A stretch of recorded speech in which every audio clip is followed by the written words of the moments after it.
हिंदी भाषा BA second year part 3 मातृभूमि प्रश्न 1 मातृभूमि निबंध का सारांश अपने शब्दों में लिखिए। तो चलिए शुरू करते हैं। उत्तर डॉक्टर वासुदेव शरण अग्रवाल भारतीय सभ्यता तथा संस्कृति के विद्वान हैं। उन्होंने अपने निबंधों में भारत माता के प्रति अगाध प्रेम और उसमें निहित संपदा का सुंदर वर्णन किया है। वे भारतीय दर्शन तथा वेद पुराण उपनिषद एवं महाभारत के मर्मज्ञ रहे हैं। उनकी लेखों में राष्ट्रीयता की भावना निहित रही है। उनकी इसी भावना से ओतप्रोत निबंध मातृभूमि में देश के प्रति अत्यधिक सम्मान की भावना व्यक्त हुई है। तेजस्विनी भारत माता। हमारी भारत माता तेजस्विनी है, जिसकी महत्ता के गीत देवताओं ने भी गाए हैं। यह वह धरती है जिसकी पूजा हमारे सभी संत महात्माओं ने मातृभूमि, धर्मभूमि, कर्मभूमि एवं पुण्य भूमि के रूप में की है। यह हमारी प्यारी भारत माता है, जिसका नाम माता हमारे हृदय को शुद्ध और सात्विक बना देता है। हम सब की माँ यह हमारी तेजस्विनी मातृभूमि है। ये बड़ी अच्छी बात कही आप। भारत में जन्म लेना पुण्य है। भारत भूमि हमारी मातृभूमि है। हमें इसे मातृभूमि कहने में गर्व होता है। असाधारण विद्वानों की जन्मदात्री, कला, साहित्य और विज्ञान की उन्नति में सर्वोच्च शिखर पर पहुंची हुई भारत भूमि की महिमा का वर्णन देवता भी अपने गीतों में गाते हैं। वे लोग धन्य हैं जिन्होंने भारत में जन्म लिया। अवतारों की जन्मदात्री मातृभूमि। मर्यादा पुरुषोत्तम राम, योगीराज कृष्ण ने यहाँ अवतार लिया। राजा हरिश्चंद्र, दधीची, शिवी जैसे महापुरुषों का यहाँ आविर्भाव हुआ, जिन्होंने सत्य के पालन और वचन की रक्षा हेतु अपना सर्वस्व न्यौछावर कर दिया। भुवन मनमोहिनी, मस्तक पर हिमालय का मुकुट धारण करने वाली निर्मल जलधारिणी जगत जननी भारत माता हमारे पूर्वजों की धात्री है। वेल डन, तालियां होनी चाहिए। शास्त्रों की रचना मातृभूमि का गौरव। इस मातृभूमि पर अनेक महाकाव्यों की रचना की गई, जिन्होंने देश देशांतरों को ज्ञान, दर्शन और संस्कृति का प्रकाश विश्व में फैलाया। क्योंकि लेखक के अनुसार जीवन के विटप का पुष्प संस्कृति है। वेदों का सृजन यहीं पर तपोवन में हुआ। ज्ञान और धर्ममय काव्य गाथाएं आरंभ से ही इसी भारत भूमि के वन प्रांतारों में हुई। ऐसी महिमामयी मानव माता को कल्याण का संदेश देने वाली भारत माता की जय कहकर लेखक ने प्रत्येक भारतवासी का नमन इस निबंध के माध्यम से भारत माता के चरणों में पहुंचाया और कामना की है कि ऐसी मातृभूमि की हम सब जय विजय करें, क्योंकि यही मातृभूमि हम सब की प्राण स्थिति का कारण है। क्या बात है सर, क्या बात है सर। प्रश्न 2 भारतीय भूमि के बारे में 10 कथन लिखिए।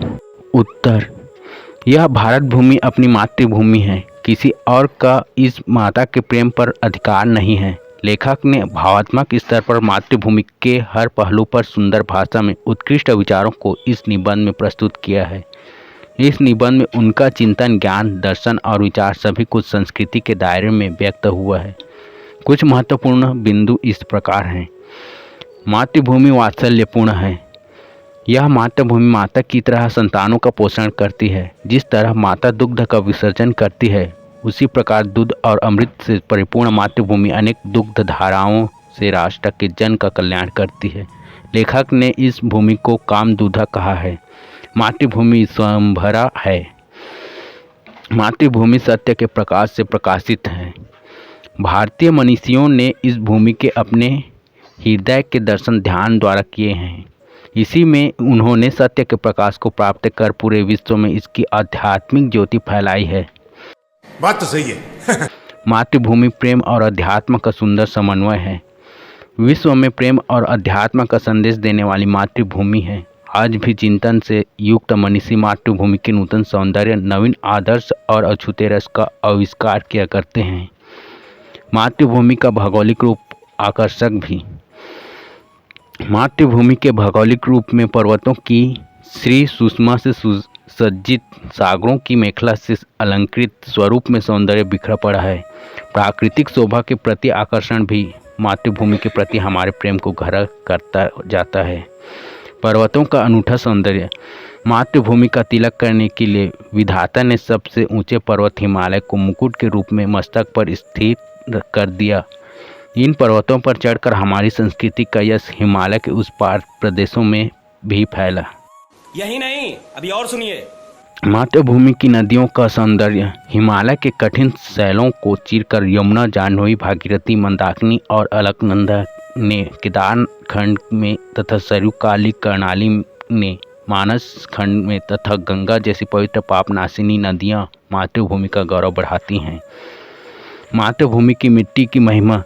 चित्र विचित्र शिलाओं से निर्मित भूरी, काली, लाल रंग की मिट्टी पृथ्वी के विश्वरूप की परिचायक है।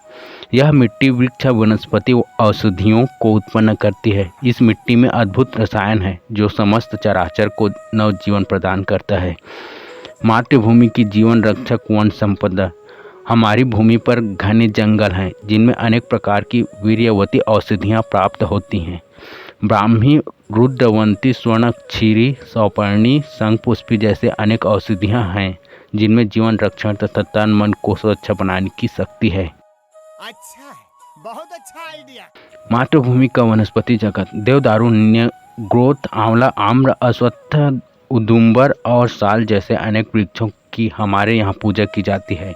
100 फुट ऊंचे और 30 फुट घेरे वाले केदार तथा देवदारू को देखकर प्रत्येक भारतीय का मन श्रद्धा से लहराने लगता है। केदार वृक्षों के पास बसने के कारण स्वयं शिव ने केदारनाथ नाम स्वीकार किया। गाय को माता का आदर। हमारी भूमि की पशु संपत्ति भी मनुष्य की भांति आदर का केंद्र रही है। इस भूमि पर अश्वों को भी श्रेष्ठ स्थान दिया गया है। गाय को हमारे यहाँ माता का सम्मान इसलिए प्राप्त है क्योंकि यह हमने शरीर के प्रत्येक अणु का दूध, घी और अन्न से पोषण करती है। मातृभूमि की रत्न संपदा। स्वर्ण, मणिरत्न आदि निधियों ने न केवल मातृभूमि का सौंदर्य बढ़ाया बल्कि विश्व का भरण भी किया है। रत्नों का वितरण करने वाली वसुधा प्रेम और प्रसन्नता प्रदान करने वाली है। इस प्रकार लेखक ने अनेक विचारों के दर्शन, ज्ञान एवं प्रेम का जामा पहनाकर मातृभूमि के अंतर्बाह्य सौंदर्य की सुंदर व्याख्या की है। क्यों हिला डाला ना? प्रश्न 3। भूमि पर रहने वाली पशु संपत्ति भी भूमि के लिए उतनी ही आवश्यक है जितना कि स्वयं मनुष्य। लेखक के विचारों को बताइए। उत्तर। भूमि पर रहने वाली पशु संपत्ति भी भूमि के लिए उतनी ही आवश्यक है जितना कि स्वयं मनुष्य। लेखक की दृष्टि में यह पृथ्वी गांवों और अश्वों का बहुविध स्थान है। देश में जो गौ धन है उसकी जो नस्लें सहस्त्रों वर्षों से दूध और घी से हमारे शरीर को सिंचती आई हैं, उनके अध्ययन, रक्षा और उन्नति में दत्तचित्त होना राष्ट्रीय कर्तव्य है। गोधन के जीर्ण होने से जनता के अपने शरीर भी क्षीण हो जाते हैं। गौओं के प्रति अनुकूलता और सामंजस्य का भाव मनुष्य शरीर के प्रत्येक अणु को अन्न और रस से तृप्त रखता है। मैं नहीं मानता। पार्थिव कल्याणों से संपन्न मातृभूमि का स्वरूप अत्यंत मनोहर है। उसके अतिरिक्त स्वर्ण, मणिरत्न आदि निधियों ने उसके रूपमंडल को और भी उत्तम बनाया है। रत्न प्रभु, रत्न धात्री, यह पृथ्वी वासुधानी है अर्थात सारे कोषों का रक्षा स्थान है। उसकी छाती में अनंत सुवर्ण भरा हुआ है। हिरण्यवक्षा भूमि के इस अपरिमित कोष का वर्णन करते हुए कवि की भाषा अपूर्व तेज से चमक उठती है। विश्व का भरण करने वाली रत्नों की खान हिरण्य से परिपूर्ण है मातृभूमि। तुम्हारे ऊपर एक संसार ही बसा हुआ है। तुम सबकी प्राण स्थिति का कारण हो। अपने गुण प्रदेशों में तुम अनेक निधियों का भरण करती हो। तुम रत्न, मणि और सुवर्ण की देने वाली हो। रत्नों का वितरण करने वाली वसुधे, प्रेम और प्रसन्नता से पुलकित होकर हमारे लिए कोषों को प्रदान करो। अटल खड़ी हुई अनुकूल धेनु के समान है माता। तुम सहस्त्रों धाराओं से अपने द्रविण का हमारे लिए दोहन करो। तुम्हारी कृपा से राष्ट्र के कोष अक्षम्य निधियों से भरे पूरे हैं। उनमें किसी प्रकार कार्य के लिए कभी न्यूनता न हो। नहीं। प्रश्न 4। मातृभूमि का स्थूल स्वरूप क्या है, लिखिए। उत्तर। मातृभूमि का स्थूल विश्वरूप। वासुदेव शरण अग्रवाल ने अपने निबंध मातृभूमि में संपूर्ण पृथ्वी को मातृभूमि नाम देकर उसके विराट रूप का वर्णन किया है। जिस तरह माँ अपने बच्चों का पालन अपनी ममता की छाया में करती है, उसी तरह ये पृथ्वी अपने जीवधारियों का पालन पोषण करती है। परंतु लेखक के अनुसार किसी वस्तु को देखने की अपनी अपनी दृष्टि है। विथुल नेत्रों से देखने वालों के लिए यह पृथ्वी शिलाभूमि और पत्थर धूलि का केवल एक जमघट है, किंतु जो मनीषी हैं जिनके पास ध्यान का बल है वे ही भूमि के हृदय को देख पाते हैं। उन्हीं के लिए मातृभूमि का अमर रूप प्रकट होता है। किसी देव युग में यह भूमि सलीलाओं के नीचे छिपी हुई थी। जब मनीषियों ने ध्यानपूर्वक इसका चिंतन किया तब उनके ऊपर कृपावती होकर यह प्रकट हुई। केवल मन के द्वारा ही पृथ्वी का सानिध्य प्राप्त किया जा सकता है। ऋषि के शब्दों में मातृभूमि का हृदय परम व्योम में स्थित है।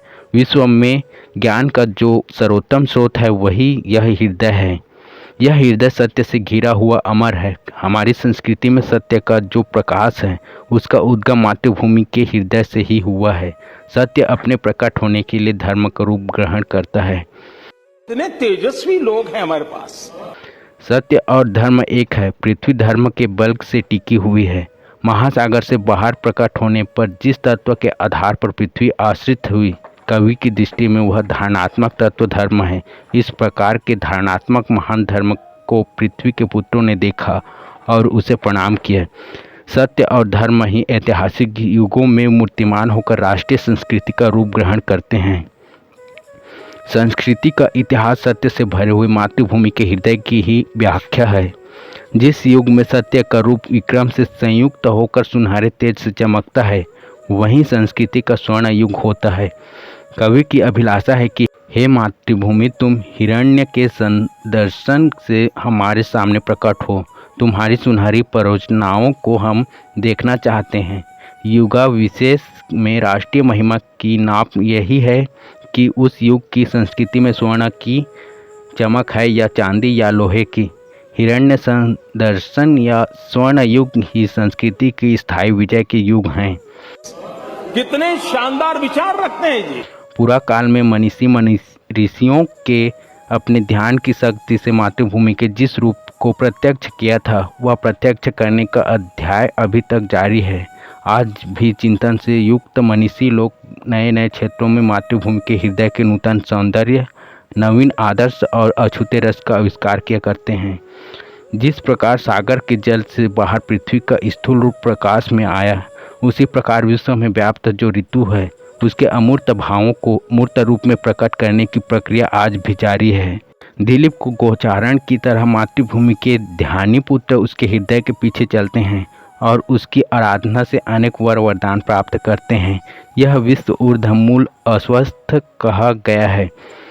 ऊर्ध्व के साथ पृथ्वी के हृदय का संबंध है। इसी कारण मातृभूमि के साथ तादात्म्य भाव की प्राप्ति ऊर्ध्व स्थिति या अध्यात्म साधना का रूप है। भारतीय दृष्टि से मातृभूमि का प्रेम और अध्यात्म इन दोनों का यही समन्वय है। हमारे यहाँ ऐसा ही होता है। पृथ्वी का जो स्थूल रूप है वह भी कुछ कम आकर्षण की वस्तु नहीं है। भौतिक रूप में श्री या सौंदर्य का दर्शन नेत्रों का परम लाभ है और उसका प्रकाश एक दिव्य विभूति है। इस दृष्टि से जब कवि विचार करता है तब उसे पृथ्वी पर प्रत्येक दिशा में रमणीयता दिखाई पड़ती है। यह पृथ्वी को विश्वरूपा कहकर संबोधित करता है। पर्वतों के उष्णीय से सज्जित और सागरों की मेखला से अलंकित मातृभूमि के पुष्पकल स्वरूप में कितना सौंदर्य है। विभिन्न प्रदेशों में पृथक पृथक शोभा की कितनी मात्रा है। इसको पूरी तरह पहचान कर प्रसिद्ध करना राष्ट्रीय कर्तव्य का आवश्यक अंग है। प्राकृतिक शोभा के स्थलों से जितना ही हम अधिक परिचित होते हैं मातृभूमि के प्रति उतना ही हमारा आकर्षण बढ़ता है। पृथ्वी के स्थूल रूप की श्री को देखने के लिए हमारे नेत्रों का तेज 100 वर्षों तक बढ़ता रहे और उसके लिए हमें सूर्य की मित्रता प्राप्त हो। टेंशन नहीं लेने का, अपुन है ना। प्रश्न 5, भारत का हृदय स्थल कश्मीर है, इस कथन पर प्रकाश डालिए। उत्तर, मातृभूमि डॉक्टर वासुदेव शरण अग्रवाल रचित महत्वपूर्ण निबंध है। डॉक्टर अग्रवाल का गरिमामय व्यक्तित्व उनके निबंधों में व्यक्त हुआ है। लेखक कहते हैं कि हमारी मातृभूमि भारत के हृदय स्थल के रूप में कश्मीर की महत्ता अत्यंत महत्वपूर्ण है।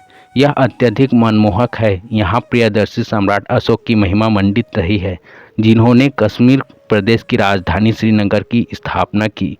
यहाँ का केसर विश्व प्रसिद्ध है। भाष्यकार पतंजलि और कथा सरित सागर के रचयिता सोमदेव की जन्मभूमि यही है। सामदेव की उत्पत्ति यहीं पर तपोवन में हुई। ज्ञान और धर्ममय काव्य गाथाएँ आरंभ में आपके ही वन भवनों में प्रचलित हुई। ऐसी महिमामयी चिर कल्याणदायिनी भारत माँ की जय हो, उसे सत सत नमन।